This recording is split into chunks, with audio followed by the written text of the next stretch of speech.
Kapansin-pansin na malaki na ang nabawa sa mga text scam sa mga nakalipas na linggo ayon sa Presidential Anti-Organized Crime Commission na PAOCC. Yan ay matapos i-anunsyo ni Pangulong Bongbong Marcos ang tuluyang pagbabawal sa operasyon ng Pogo sa bansa.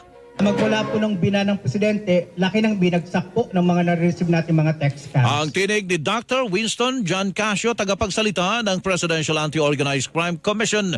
Sinigundahan naman yan ng Department of Information and Communications Technology o DICT at kapuna-punaan nila na malaki na ang ibinaba ng consumer complaints tungkol sa mga text scam sa kanilang hotline. Well, there was an order from the President for the immediate closure of the POGOs.